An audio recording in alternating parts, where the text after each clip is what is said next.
My name is Katie Blake. I'm a regional conservationist at Highstead, a conservation and ecological stewardship nonprofit based in Reading, Connecticut. I'm part of the team that has put this webinar together, and my colleagues will introduce themselves in just a minute. So after some brief introductions and some background on the groups sponsoring today's webinar, we're going to welcome our speaker, October Greenfield of the Virginia Grassland Bird Initiative, to walk us through how to host an engaging workshop for landowners and conservation partners in your region. Sarah, can you go to the next slide? So one of my roles at Highstead is to support regional conservation partnerships, or RCPs, across the Northeast. RCPs are informal yet really organized and diverse networks of partners from public and private entities, such as land trusts and government agencies, conservation organizations, academic institutions. And they come together around a shared region of interest. It could be a watershed or a multi-state area. And partners within an RCP work together across boundaries on shared strategic conservation priorities to accomplish landscape scale conservation projects. And this is very likely similar to partnerships you might be connected with in your work, especially as it pertains to birds who don't see state to state, but see regions and habitat. So Highstead coordinates and supports the network of these RCPs in three key areas: networking and peer exchange, such as offering programs like today's webinar, research and analysis of best practices in landscape conservation, and technical assistance and capacity building of conservation partners, such as strategic planning or collaborative leadership development.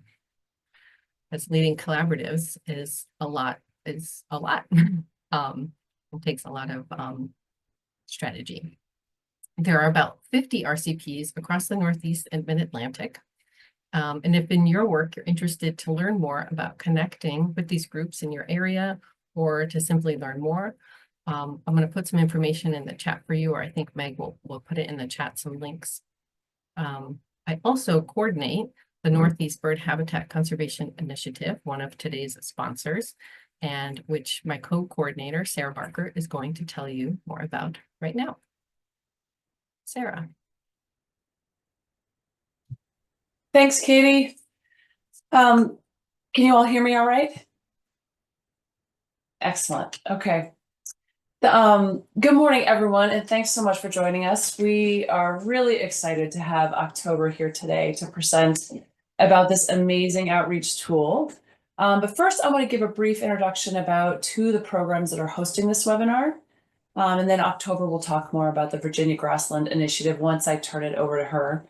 I am Sarah Barker. I'm from the Cornell Lab of Ornithology, and I am the program director for the Land Trust Bird Conservation Initiative, which brings together bird conservation partners and land trusts throughout the country, really teaching and training land trusts and conservation organizations how to put birds to work to further their conservation mission and land protection goals. So this program offers a comprehensive website with fundraising and a bird resource directory. This includes success stories and case studies to demonstrate how land trusts have integrated birds into their conservation work. We also give workshops throughout the country, and we educate the private lands community about tools such as eBird and how bird data can support land conservation and planning efforts. So we also build what we call conservation collaboratives, and this is by bringing clusters of regional or neighboring land trusts and bird conservation partners together around a common set of goals to really focus those conservation efforts on high priority birds in places where protection and management are most needed, but also can be most effective. And one of our collaboratives is the Northeast Bird Habitat Conservation Initiative. This is co-coordinated by Katie Blake at Highstead, right, and myself at the Cornell Lab, and it operates within this regional conservation partnership network that Katie mentioned, connecting RCPs with bird conservation partners such as Audubon groups and bird conservation tools such as eBird, and providing technical expertise and resources to enable partners to interact with bird conservation in ways that advance and expand land protection goals and ecological priorities. So this is also while scaling projects regionally that support bird species of conservation concern and their habitats across the Northeast and Mid-Atlantic states. So the Virginia Grassland Bird Initiative is also one of our collaboratives, but is also included in this Northeast Bird Habitat Conservation Initiative. And they really work, this initiative really works to increase bird-friendly management practices in grasslands. We also have a group engaged called Ag Allies, which works across grasslands in Maine, as well as the Bobolink Project, which operates in New England and New York. So this past September, the NBHCI hosted an all-partners meeting at the Merck Forest and Farmland Center in Rupert, Vermont. And they welcomed nearly 50 partners from across the Northeast. And I think some of you on this webinar today probably were in attendance. And the first part of the day consisted of bird partners, land trusts, and RCPs from 9 different organizations presenting their work showcasing management of private lands with bird-friendly practices, also engaging private landowners, and collaborating with partners to support their work in both grassland and forest landscapes. So attendees shared resources and discussed opportunities for collaborative conservation projects. And then everyone participated in field exercises to explore bird-friendly forestry techniques in managed areas. And this was presented by our partners at Audubon, Vermont. So the meeting really catalyzed participation and new ideas for the NBHCI, including establishing an online platform on Basecamp for partners to connect, and as well as organization of peer-to-peer discussion forums on topics of interest to both practitioners and conservationists alike, such as the session that we held at the end of October about how delayed hay practices affect farmer profitability and overall plant composition change in hayfields, and what communication methods are proving effective in the adoption of bird-friendly practices. And then we also are developing webinars on bird-friendly management and outreach techniques for the wider conservation community, which is why we're here today. So I am going to turn it over to October to take it away, and I will stop sharing. Thank you, Sarah and Katie. Let me get my slides shared here. Good. Okay, great. Hi, everybody. My name is October Greenfield. I work for a land trust called the Piedmont Environmental Council based in Virginia, and I also co-coordinate the Virginia Grassland Bird Initiative. In the spirit of Valentine's Day this week, we're going to be talking about an outreach concept that we have developed called conservation speed dating workshops. But before I dive into that, I want to give you a little bit of background about the Virginia Grassland Bird Initiative and what else we do. So we are made up of 4 different core partnerships. I'm at the Land Trust, the Piedmont Environmental Council, and then we also partner with Smithsonian's Virginia Working Landscapes, who is a nonprofit of Smithsonian, as well as American Farmland Trust and Quail Forever. We have a 16-county region in northwestern Virginia, so we cover both the Piedmont and the Shenandoah Valley of Virginia. And we're really focused on, you can see a handful of grassland bird species that we kind of consider some of the core species that we're working to protect. Although in Virginia, there are actually over about 50 grassland bird species that are relying on that habitat in the state. So through this initiative, we're working to develop best management practices that balance not only the need of our grassland bird species that are at risk, but also our farmer goals across the working landscapes in this region.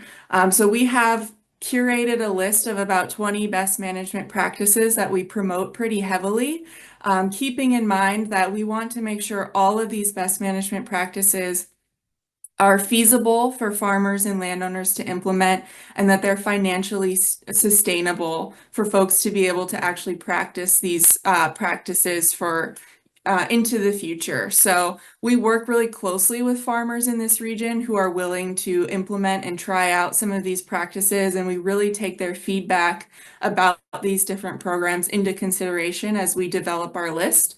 And we also have an in-house financial incentives program where we will pay farmers who are willing to implement two of our best management practices, which are delayed haying and summer pasture stockpiling, which is a form of rotational grazing. So within our 16 county region, we happen to have three different regional conservation partnerships that fall within our boundaries. And we're really heavily involved with all three of these RCPs. So we have the Rappahannock River Roundtable, which the headwaters of the Rappahannock River falls within our 16 counties, as well as the Blue Ridge Conservation Alliance, which also dips a little bit into West Virginia, and then the Shenandoah Valley Conservation Collaborative. All three of these RCPs kind of have different capacities and are involved in different things, but we've been involved in all three of these RCPs, and it's actually through being part of these partnerships that we have started to develop these conservation speed dating workshops. So the conservation speed dating workshops, they actually started in early 2023. We hosted our first one. At the time that we hosted that, we actually called it a farm assessment workshop, and we were kind of internally referring to them as speed dating workshops. We often get kind of smirks and chuckles about the name conservation speed dating, which I think works in our favor. It's a memorable name to people, and once you learn about this concept, it really makes sense. So these are small, intimate workshops. We actually invite, about 10 to a dozen or so landowners and farmers to these events to have one-on-one time with technical service providers specific to that region.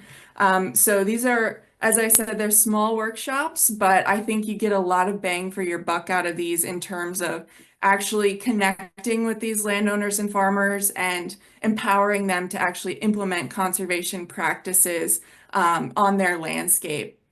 So the first one of these workshops that we held was in partnership with the Shenandoah Valley Conservation Collaborative. Since 2023, the Grassland Bird Initiative has hosted over a dozen of these workshops across our region, with several more planned for later this year. And the really cool thing to see is that some of our partners are actually starting to host these workshops where we get invited and get to show up as one of the technical service providers that gets to speed date, and we don't necessarily have to plan as much of them anymore. But the other cool thing is we're starting to see partners implement these workshops outside of our 16 county region too. So that's been really exciting to kind of see these expand. And I just want to let everyone know, really the point of this webinar today is if you like this idea, please steal it from us. We want to see people implement these workshops if you think it's something that can work in your region with the landowners that you work with or that you're trying to target. These are really fun, engaging workshops, and so we have really great success with them. We see about 60 to 80% of our participants are following up with at least one technical service provider after the workshop. So really, really great success with these, and we want to have other people run with these as well. So the objective of the workshop is really to introduce landowners and farmers to their local technical service providers so that they can learn about the programs that are offered local to them, as well as any financial assistance or cost share that can be provided for implementing these practices. And these are one-on-one conversations that are very specific to each individual property of the landowners and farmers that are in attendance. So the landowners get to spend about 10 minutes or so one-on-one with each different organization or agency that's in attendance at the workshop. And we're really seeing that these are helping build stronger partnerships and exchange of knowledge between the different technical service providers and the organizations that attend. From the conservation professional side, it really gives you an opportunity to learn more about what other organizations in your area are able to offer and how that actually works in terms of implementation and cost share. We are also sending all of our participants home with information and, just inspiration about adding more practices to their landscapes. We really want to arm them with the knowledge of who they can follow up with and what support is available to them. So A really key component of this is that the technical service providers in attendance are the person that person will want, that our participants will want to connect with. So making sure that whoever you're inviting for technical service providers is the correct person that's servicing that area for follow-up. So just to give you an overview of kind of how these workshops run, we ask our technical service providers that are participating to arrive a little bit early to get tables set up with informational handouts. And then once our participants begin to arrive, we usually have a sort of social mixer for about 15 minutes or so that folks can kind of settle in, say hi to their neighbors or other folks they recognize that are attending. And then once we get started, we kind of do just a really quick lightning round of introductions of everyone. Just hi, my name is October. I work for the Piedmont Environmental Council. Today I'll be talking about grassland bird habitat and kind of let all of the technical service providers and the farmers introduce themselves in just a couple of minutes so that people can start putting faces and names together. The actual speed dating portion of the event usually takes about an hour and a half to 2 hours or so, and that gives folks about 10 minutes with each of the different technical service providers that are in attendance. We have done these in several different ways where we are maybe providing lunch at the end to kind of give people an incentive to stick around and also get to chat a little bit further with the folks that they're really interested in programs that they offer. Or you can kind of have a snack break in the middle. But food is always a great motivator for having people show up to events. And then before everyone leaves, thank everyone for coming, but we certainly allow people to kind of linger and continue to socialize amongst themselves to really kind of foster them feeling like they know who they're reaching out to, they know who they're connecting with, and give them kind of the confidence to reach out again after the event. So this is kind of one example of what a workshop like this can look like. This is in a landowner's barn. We have done these workshops in all sorts of venues, from rustic barns to breweries to moose lodges. And so this is kind of what one example of opening remarks looks like, having everybody sitting in a circle and sharing a little bit about themselves, either what organization they're from or what kind of farming they do, whether it's cattle or hay farming, etc. And then this is kind of what it looks like when the actual speed dating is going on. So you have the landowners sitting across from the technical service providers. We provide a big map of each individual property, and I'm going to talk to you a little bit more specifically about the maps later on. But you'll see on this map that we also include on the side a list of all of the technical service providers in attendance and their contact information. So when folks roll that map up at the end of the day and take it home, they don't need to worry about keeping track of business cards or anything like that. It's all on this big 2-foot by 3-foot map that we've provided for them. On that note, we usually have the technical service providers be the ones who rotate stations, because otherwise landowners have to fold up or roll up this map and move it between tables. So it's usually makes things flow a little smoother if the technical service providers are the ones who do the rotation. And as I said, at the end of these events or during a snack break, we really encourage continued socialization, especially if they have a specific interest in a certain organization or a certain cost share program. During these events, as you get to talk with different landowners and hear about what their goals for their property are, we often have people saying, make sure you get to talk to Department of Forestry before you leave, or make sure you talk to American Farmland Trust. That's the guy that is going to have a program that you really want to talk to him about. And so kind of fostering an environment where folks are able to continue those conversations before they head home. So in terms of scale for these events, it can be really variable. We've done them in a lot of different ways, and I will say, there's no one correct way to run these workshops, but we generally recommend no larger than 1 county as a scale. And the reason for that is as I said, making sure the technical service providers are the point person for all of those landowners to reach out to later. And so in Virginia, if we have multiple counties in attendance, that would mean that we might have multiple different NRCS offices or multiple different soil and water conservation districts that folks would need to actually be contacting. So we keep them no larger than one county. We have also done kind of small watershed specific scale, and then we've also gone even smaller and done kind of like a neighborhood where one landowner says they want to host a workshop and they want to invite their neighbors to attend. You can kind of do it any way. We've done it in all of those ways and they've all turned out great. We also generally recommend somewhere around a dozen or so.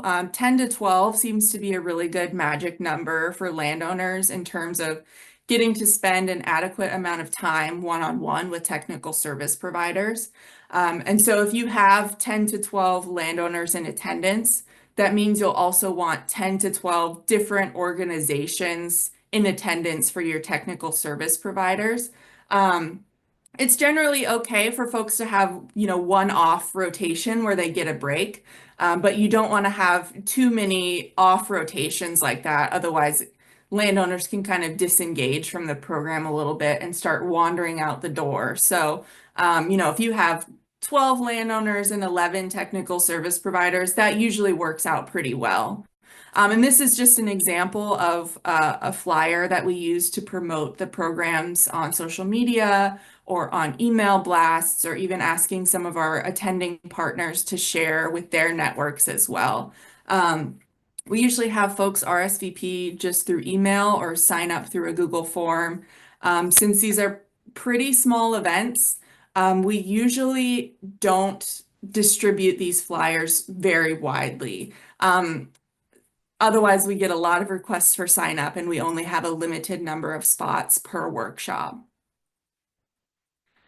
So who should you invite in terms of your partners, your technical service providers? For us, we have up to this point only invited technical service providers and conservation practitioners that will provide services in some capacity for free to landowners. So they'll do a free site visit to talk about NRCS programs or soil and water conservation programs. We also commonly are inviting Virginia Department of Forestry, Department of Environmental Quality, Farm Service Agency, Cooperative Extension, your friends of watershed groups, your land trusts and other conservation nonprofits or invasive species groups. To this point, we have not included any for-profit conservation groups like contractors who do prescribed burns or invasive species removal or anything like that. That's certainly something that could be done, but up to this point, we have decided we want to make sure that folks are able to offer some sort of service or support to our landowners for free. As I mentioned, other possibilities, you could invite contractors or other for-profit groups. Another idea we have kicked around a little bit is offering workshops like this for real estate agents. The reason being, when these large farms are being sold, we recognize that real estate agents are really kind of the first person who might be able to paint a picture of what owning that property might look like. And so we want folks to consider conservation practices if they're looking to move out into the country or buying large acreage. We want folks to know about easement opportunities and things like that. We have had several instances of real estate agents kind of sit in on these workshops, but we have not done one specifically just for real estate agents yet. But something we're keeping in mind, if you have great relationships with several real estate agents in your area, I think this would be a really valuable workshop for that type of profession to do. So for these workshops, the maps are really the golden ticket. If you're going to spend time and money on anything for this workshop, this is what it should be. You know, you can find a free venue, you can buy some inexpensive food or drinks for folks, but if you are looking to spend money on something, this is what it should be. We print ours 2 foot by 3 foot, 3 foot. It's a really good size. You know, people can take it home and pin it up on their wall. And we also have made a conscious decision that on our maps, we do not include property lines. And we also do not include water sources. And the reason being is we want folks to be thinking a little bit more on the landscape level. So when I first sit down with someone, I ask them to just tell me a little bit about their property. What features are on their property? What practices are they already doing? And what are their goals for the property? And so we want to hear a little bit about what their neighbors are doing. We want them to be able to point out and say, I have a spring here, I have a stream or a wetland here. And we really want them actually thinking about what is on their property and how they would like to see it managed in the future. Also encourage you, as I said, to include contact information for your technical service providers right on the map. Otherwise, folks are going to be stuffing business cards into their pockets. It's going to go through the laundry. They're going to get all crumpled up and they'll lose that information. If you have it all in one place like this, folks are likely, they might take a picture of it at the end of the day or take it home and put it up on their wall. We also make sure for the maps that we are increasing the brightness on the map. And that's because we encourage folks to write and draw directly on the map. So if you are talking about planting a riparian buffer, draw that buffer right onto the map and write the words riparian buffer with an arrow pointed to it. So people have kind of this visual roadmap of what they could do with their property. So generally, when you're looking for aerial imagery, this is probably what it looks like when you're pulling it off of like Google Earth or Google Maps or wherever. So we really crank up the brightness on these so that folks are able to write on them and see. We have markers and pens and pencils on the table. And these are just some examples of, you know, what you could see, you know, encouraging rotational grazing or a quail habitat planting or delayed haying, those sorts of things. So folks are really visually able to picture where these practices can go and what they would look like. These are also really great opportunities for technical service providers to get to socialize with one another and spend time together and learn more about, you know, what our different organizations are doing, what programs we're able to offer, what financial assistance is out there, and just kind of better understand what all of us and all of our organizations do for landowners and farmers. So that's been a really rewarding part of offering these types of workshops.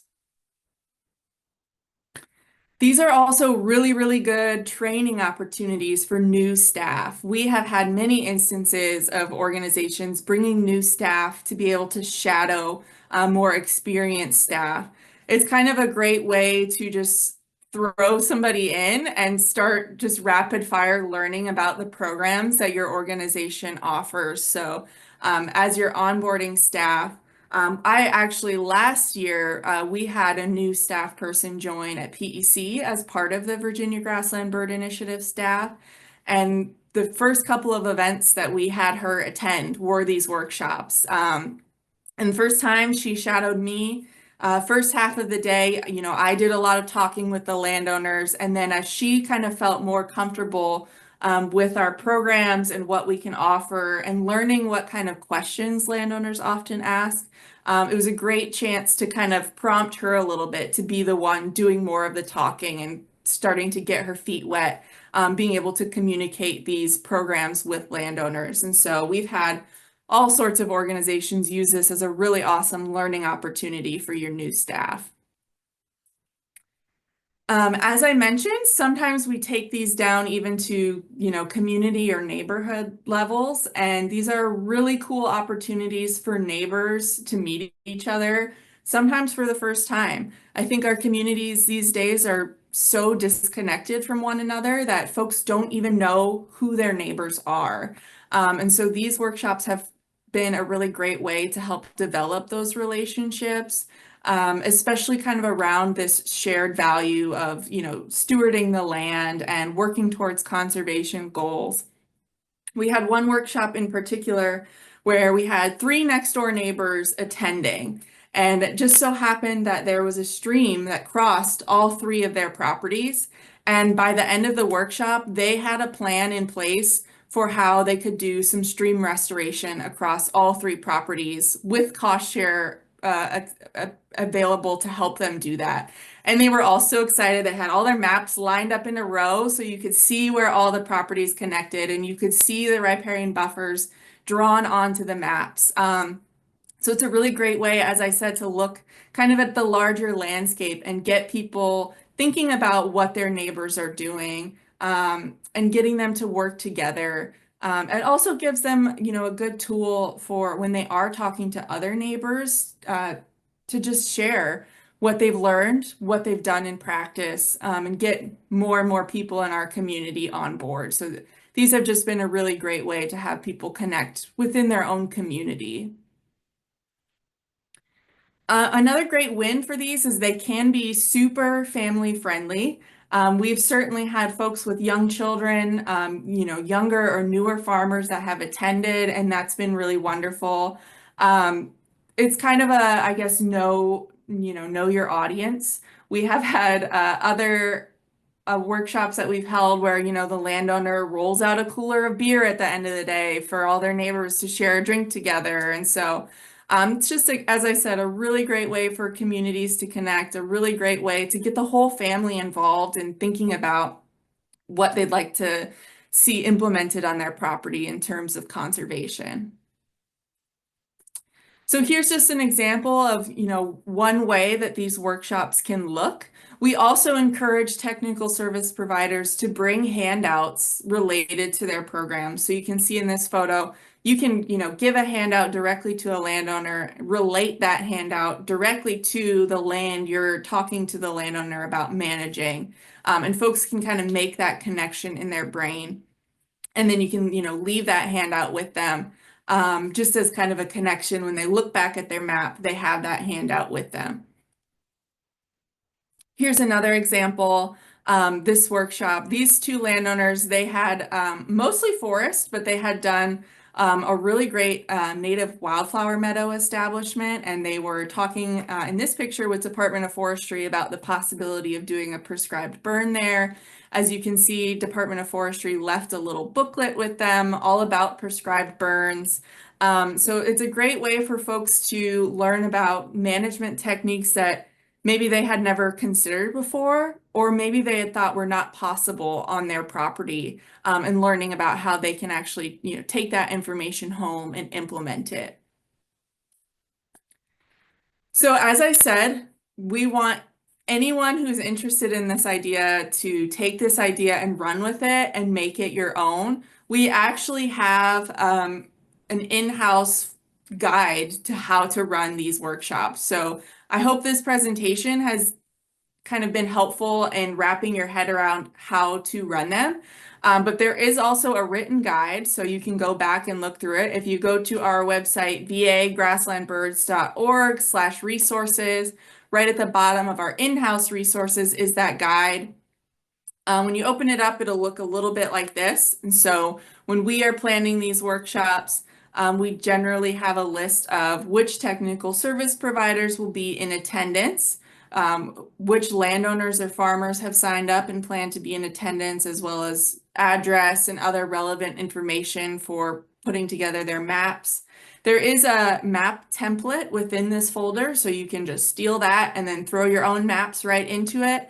As I mentioned, crucial part of that is just make sure you really up that brightness so that you can see what's going on those maps. We also have an example of one of the handouts or flyers to promote these programs. We have done them in lots of different ways, but that's just one example of how you could create a flyer to promote these. We also keep a compilation of testimonials from these workshops, so people who have participated in them and then give us feedback. We keep that all together.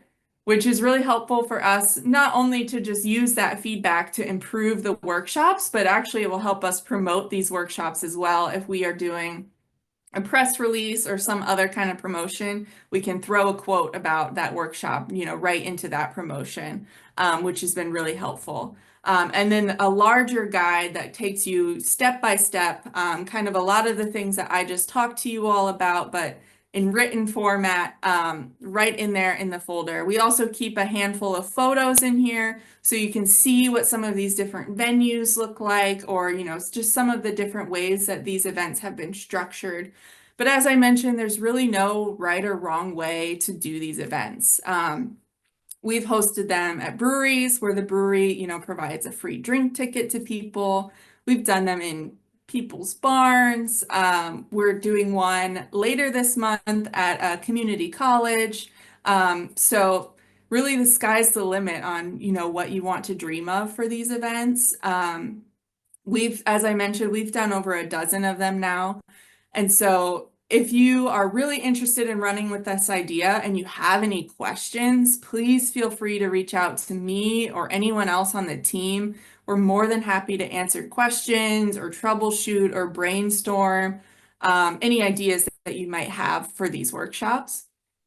And I just want to give a thank you to all of the foundations and organizations that have provided funding for the Virginia Grassland Bird Initiative. Many of the logos you see here have provided funding for our different forms of outreach, including these speed dating workshops, have provided funding for our financial incentives program and our Nest Box program, as well as providing funding for staff time to be able to run some of these workshops. And I'll just mention really quickly, in terms of budget, I know I said that, the maps are really where you want to spend your time and money. These are not super expensive workshops to put on.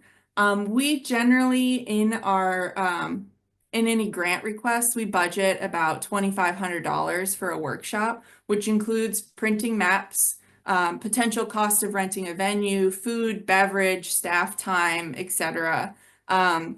You can certainly cut that cost down if you have a free venue that you can use, or if you have a landowner that has like a farm stand and they can provide food or something like that for the event. So there's lots of ways to do these in a really inexpensive way, and make them really accessible to the community as well as other organizations that participate in these events. And with that, we can take any questions if there were any in the chat. Thank you, October. Yeah, I think Meg, you have some questions from the chat, October. Yeah, you addressed the first one already, October. Anna was asking about the average cost for an event, and she wondered if you could break it down per person for materials and food. I can pull out a calculator. I mean, generally, as I said, we budget about $2,500, and so if you had 10 landowners and 10 technical service providers, divide that by 20, whatever that is.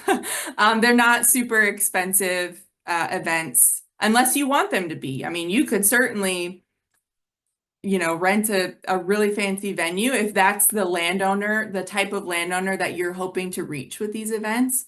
We certainly tend to cater them towards whatever community we're targeting with each individual workshop. So you can go super low-key rustic or super fancy, depending on the type of community you're hoping to attract with the workshop. That makes sense. Thank you. And then Francesca Williams asked, she noticed that you mentioned that you give a gentle nudge for landowners to talk to certain TSPs during the event. So she was wondering how you do your research prior to the workshop to find the right match between landowners and TSPs? Yeah, that's a great question. So we get to see maps of all of the properties before the event, obviously, as we're making them. And so you can learn a lot from a property, just by the aerial imagery. We can see if properties are mostly forested or mostly open or row crops, etc. a lot of the time. And so you might already have a good idea that, you have 3 properties that are mostly forested. And so they're probably going to want to focus on like Department of Forestry or other, forestry related cost share programs. We generally have folks rotate through as many landowners as they can get to. So sometimes I will meet with a landowner who has 50 acres of forest.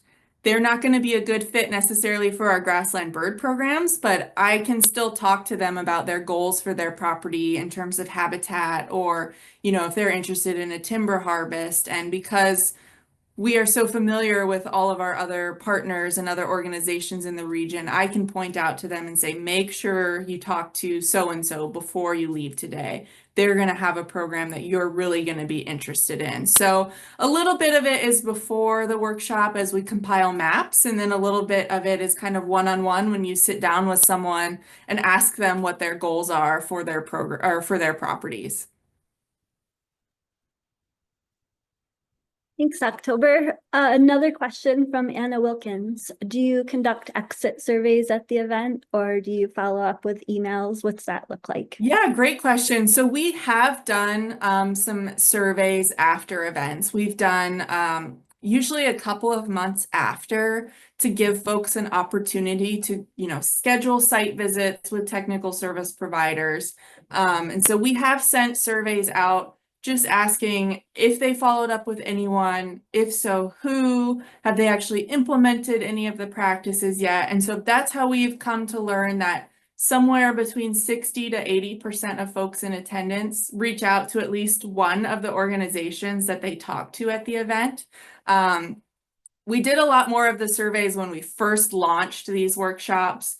We've kind of fallen off a little bit on doing those because we do so many now. It's a lot to manage all of those lists, but yeah, that certainly was valuable, especially when we first launched these workshops to learn, what percentage of folks were actually taking something from this workshop and then running with it.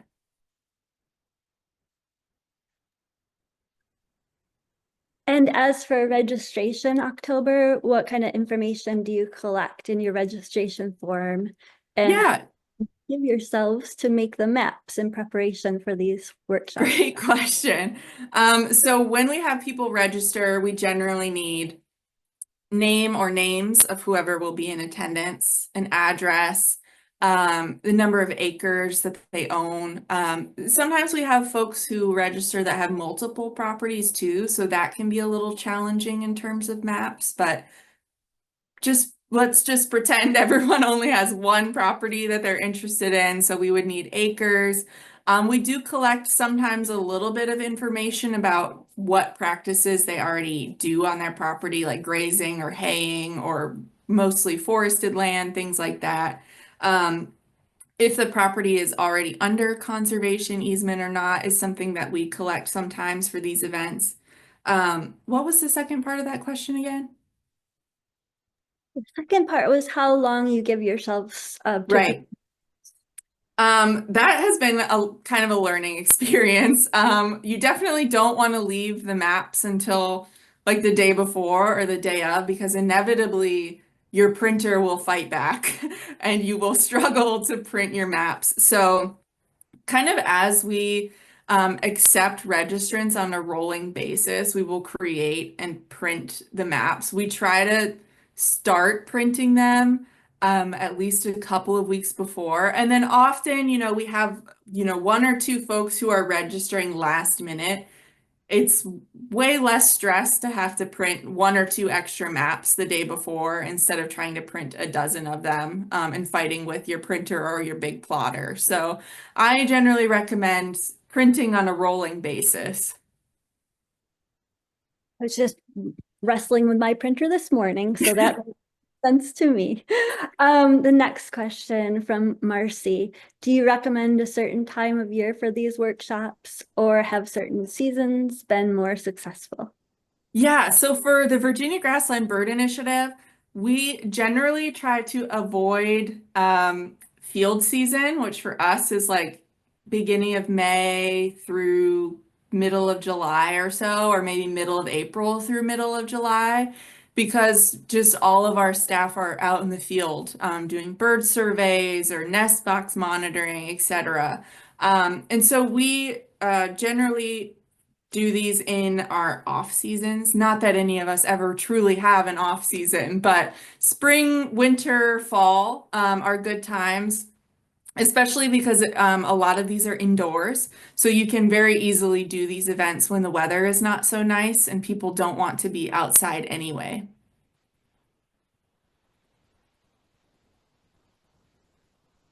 For outreach, October, how do you reach out to landowners and farmers to invite them to these events?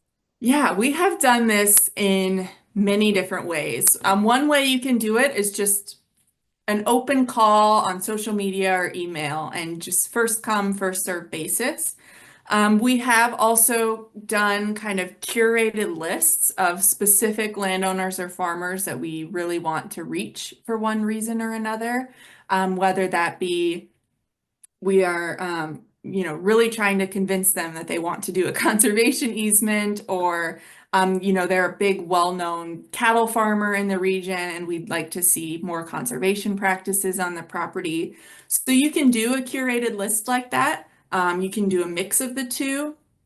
One way that we did that was worked out really well actually is we did one of these workshops that was targeted specifically to new landowners. And so we narrowed that down to landowners who had purchased property within that county in the last 5 years. We actually did work with a real estate agent to come up with that list. So we then took that list and narrowed it down to names that we didn't recognize. And so that meant we and most of our partners had never been to those properties or had never engaged with those landowners or farmers. And so we were targeting folks that were new to us and probably new to conservation. I'm sure many of you can relate to this, that often when we do outreach events or workshops, we get a lot of familiar faces and a lot of familiar names over and over at all of our events. And so we often really want to target folks that we don't necessarily already have a working relationship with. And that was a really good way to do it, is we worked with a real estate agent who often is working with landowners who have those larger properties, has done a lot of sales of lands that are already under easement, and helped curate that list from there. So there's a lot of different ways that you can try it. And we've kind of seen success in all of those ways or combinations of ways. Thank you, October. I think that's all of the questions that we had submitted. But of course, if people have others, if they come up after the fact, please get in touch with us and we can connect you with October. So, October, I have a question for you. Yeah. So you said a little bit about this, but what kind of prep does the practitioner organization or agency need to do before the event? So do you have tips built into your kit about what the practitioner should do so they come best prepared, and also maybe a landowner FAQ to distribute to the practitioners before the event, questions that maybe landowners typically tend to ask that can help them prepare? Yeah, that's a great question. We don't necessarily have something like that already done.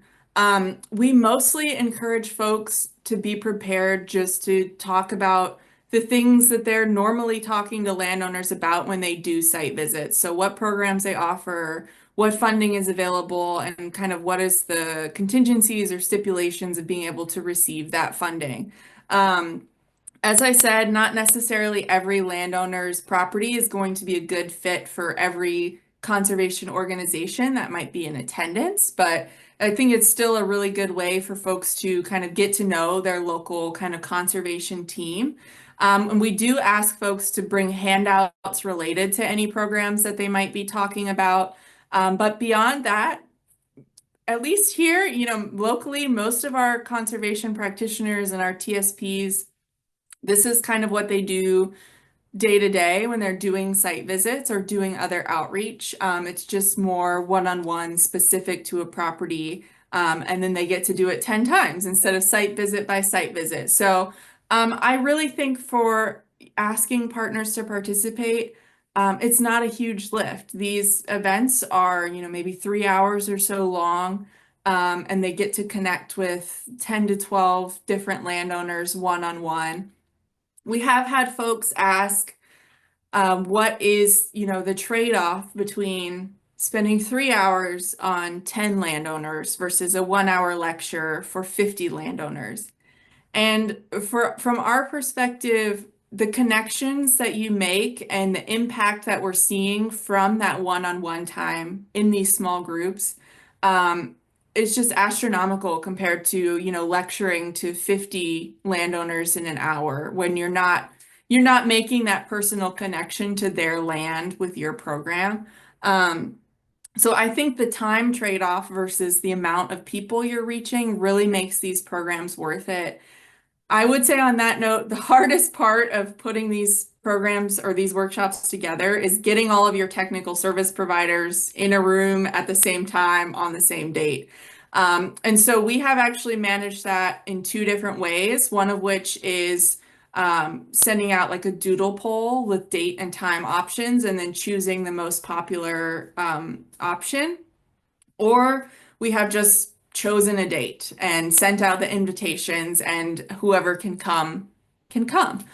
We do it both ways sometimes. I do recommend starting to plan these like a couple months in advance, just because getting that date on the calendar for a dozen or so different technical service providers is truly the hardest part of planning one of these workshops.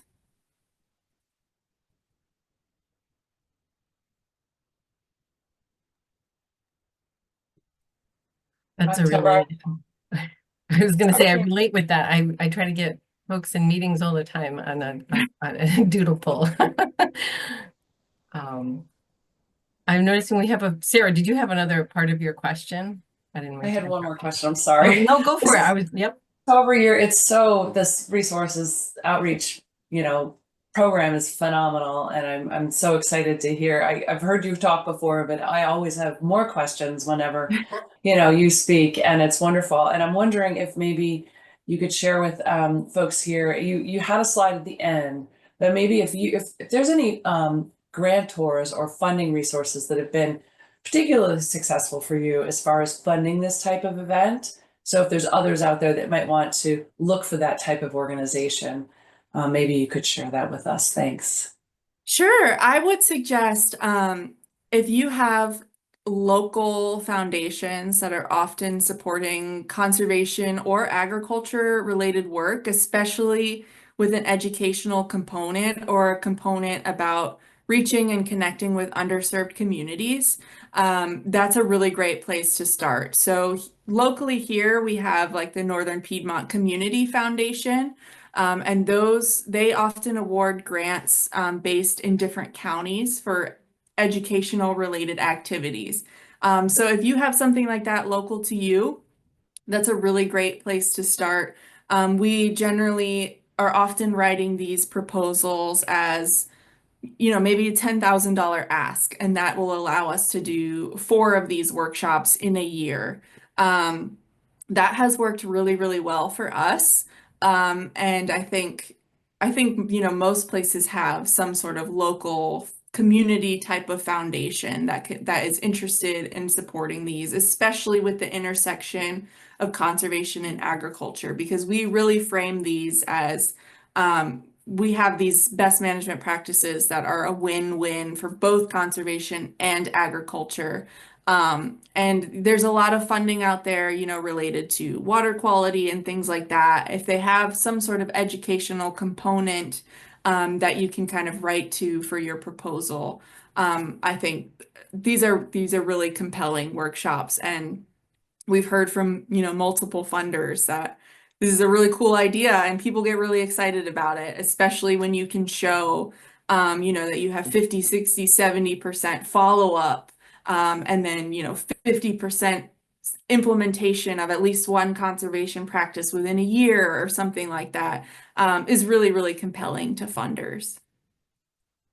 I would also add too, anybody who's part of an RCP or a larger regional network to connect with if you have a coordinator or leader, most RCPs, regional conservation partnerships, have a coordinator and, might be more nimble or resourced to apply for grants like you're suggesting, and could offer small grants then as a pass-through to partners to put these on. It's definitely something I've thought about and want to gauge interest from my own RCP here in the Connecticut, New York region. So I think those are really excellent points. And every time I want to echo Sarah, I hear you present, I learned something new with the various hats we all wear, and I hope that everyone did as well. We just have a few minutes left, and if you have any burning questions, maybe October, we'll follow up with everyone with contact and all these links. I know some of them were just shared in the chat again, but thank you all for attending. Thank you, October, for presenting this fabulous program. If you want to look and to get more involved or more interested to learn more about the Northeast Bird Habitat Conservation Initiative, or any of the work that we're doing, Meg's going to post Sarah and my email address, as well as the link to where you can learn more about the initiative. We also have a collaborative platform on Basecamp. If you'd like to join and be part of that conversation, events like this come out, we just send messages directly to all the partners in that group. It's a place to really have a dialogue about topics of interest, especially as it pertains to birds and conservation. And we'd also love the opportunity to learn from you what you'd like to hear in a webinar like this, in a site visit, what's on your mind, what's on your partner's minds. So feel free to reach out with any ideas that you have. And thank you again. Thanks for attending. Thanks everyone for attending in October. Thank you. Wonderful presentation. Thank you, Sarah and Katie, for asking me to present. This has been and like I said to everyone, reach out if you have any questions.